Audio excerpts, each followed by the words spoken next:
Hello guys, good morning. তো আজকে হচ্ছে আমাদের কি বলবো, সেকেন্ড ডে না থার্ড ডে? হ্যাঁ, সেকেন্ড ডে। কারণ মানে এখানে এসছি তারপরে সেকেন্ড ডে। তো সকাল এখন 7টা 7:30 বাজে, আই থিঙ্ক, জানি না কটা বাজে। তো অনেক সাহস করে ম্যামেদের চোখে ফাঁকি দিয়ে একটু বাইরে হাঁটতে নেমেছি। জানি না কখন আবার ডাকতে শুরু করবে, তো একটু হেঁটে নিই। প্রচুর ঠান্ডা লাগছে কিন্তু ভাল লাগছে। যখনই ম্যামেরা না ডাকে তখনই ভালো লাগে শুধু, মানে সরি, ভালো লাগে শুধু। আমার গলিয়ে যাচ্ছে, আমি কি বলছি, মানে এদের লেখা করে জানি না নিচে আছি, ওই উপর থেকে শোনা যেতে পারে, পরে বাটাম দেবে। তো একটু ভিউটা দেখে নাও তো। ওই ওপরে আমাদের হোস্টেল আর এইখানে যাচ্ছে। তো তো বেশি কুয়াশা সাদা হয়ে আছে না, ভালো লাগছে। আর আমার কাছে পাহাড় মানেই ভালো লাগার জিনিস, তো কোনো অসুবিধা নেই। এখন আবার যখন লিখতে বেরোবো তখন দেখাবো।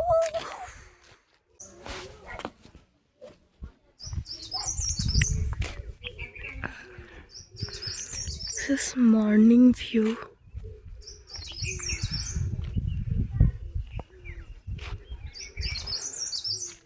And this is our homestay. And this is my ন্যাকামি। তো তোমরা একটু ন্যাকামি দেখো, আমি একটু ন্যাকামু করি। হয়েছে? তো আমরা এসেছিলাম এখানে একটু ফটো করতে, ভিডিও করতে। ধারে গিয়েছিলাম, ওই যে ধারটা দেখতে পাচ্ছ, ওই ধারটাতে গেছিলাম। তো এই কুকুরটা আর একটা কুকুর এসেছিলো, ওই কুকুরটা চলে গেছে এখন। তো এই কুকুরটা আমাদের দেখে ছুটে এসেছিলো খুব জোরে। তো আমরা ভয় পেয়ে গেছিলাম, ভেবেছিলাম কামড়াতে আসছে। কিন্তু পাহাড়ি কুকুররা ভালো হয় সবসময়, সেটা সবাই জানে। তো এরা এসে আমাদের ধার থেকে সরিয়ে দিল। আর যখন মাঝখানে চলে এসেছি তখন ওখানে দাঁড়িয়ে ছিল, আমাদেরকে পাহারা দিচ্ছিল যাতে আমরা ওই ধারে না যেতে পারি। তো এখন চলে গেছে, স্ট্রেচ করছে, পাহারা দেওয়া হয়ে গেছে আমাদের। তো আমরা চলে যাবো, ওকে আর কষ্ট দেবো না। যাই এবার রুমের দিকে যাই, বড্ড ঠান্ডা লাগছে, বেশিক্ষণ থাকলে পরে আবার ঝাড় খাবো। টাটা। তো আমরা ব্রেকফাস্ট করতে এসেছি। ব্রেকফাস্টে ছিল ডালের কচুরি আর আলুর দম। তো এবার আমরা আউটিংয়ে বেরোবো।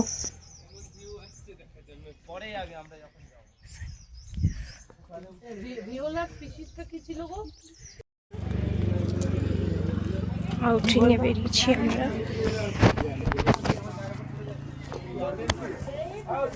খুবই ভালো, ওই রাতটা দেখতে পাচ্ছি না, দেশের মধ্যে আমাদের এত ব্যাড লাক, কাঞ্চনজঙ্ঘা দেখতে পাচ্ছি না। এত সব কাঞ্চনজঙ্ঘা দেখাই যাচ্ছে না, ব্যাড লাক খুবই। তারপর আমরা এসেছিলাম একটা চা বাগানে ট্রেকিং করতে। ট্রেকিং ঠিক নয়, অনেকটা উঁচুতে, তো তাই আমি ট্রেকিং নাম দিয়ে দিয়েছি।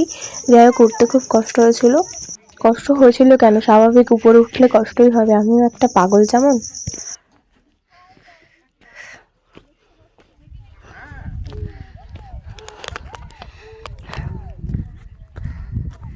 উপরে যাচ্ছে চা বাগানে।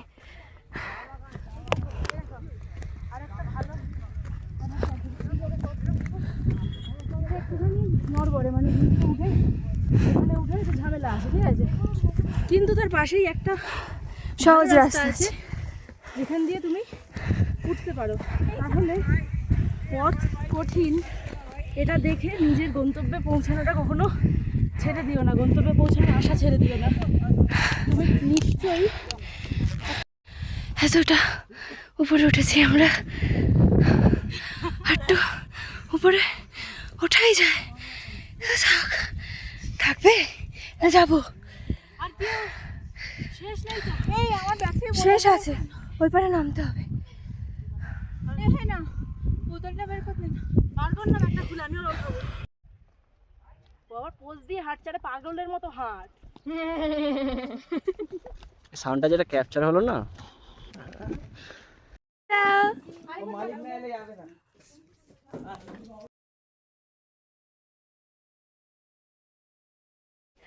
আমরা ওই সুন্দর জায়গাটা থেকে চলে এলাম, দূরে দেখা যাচ্ছে কিনা বুঝতে পারছি না।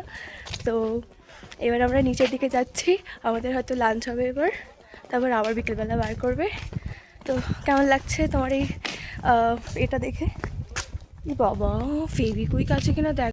তাই না, মালা পরা এই সব আমাদের একবার পড়েছিল সিকিমে সাদা রঙের, না মালা ঠিক নয়, ওদের সেই সিকিমের যে ট্র্যাডিশন। হ্যালো, হাই ঘটনা, হাই বনস্তা, হাই। ও দেখবে না। হাই বনস্তা। হ্যাঁ, আমরা এখানে ছবি তুলতে এসেছিলাম নিচে, তো এই কুকুরটা আমাদের খেতে ডেকেছে, নিয়ে যাচ্ছে আমাদের। তো কুকুরটা আমাদের লাঞ্চের জন্য নিয়ে চলে এলো। আর লাঞ্চে ছিল সিম্পল একদম ডাল ভাত আর ঝুরি আলু ভাজা আর স্যালাড, আর কিছু ছিল না। আর সত্যি বলতে পাহাড়ে এই সিম্পল লাঞ্চ বা ডিনার বা ব্রেকফাস্ট আর মোমো, আর কিছু চাই না, আর শুধু ভিউ। তারপর বিকেলবেলা মোমো খেতে যাওয়ার ছিল, কিন্তু তার আগে আমাদের হোমস্টের পিছনে একটা জঙ্গল ছিল, সেখানে আমরা একটু গিয়েছিলাম গাছ দেখতে। ভিডিও করছে, তোলা হয়ে গেছে। তোলা হয়ে গেছে, খানা। আমাকে তো দিবি রে ফোনটা একবার। সবাই তো তুলছে, তোকে তো দিয়ে দেবে সেটা, তুই কি করবি? দুটো ডিম দিয়ে দিয়ে একটা করে ডিম দিয়ে একটা করে আমার ডিম ডোনেট করে দিতে হবে। ডোনেট করে দিয়ে চালতে দিয়ে আমাদের সাথে আমরা খাবো, ও খাবে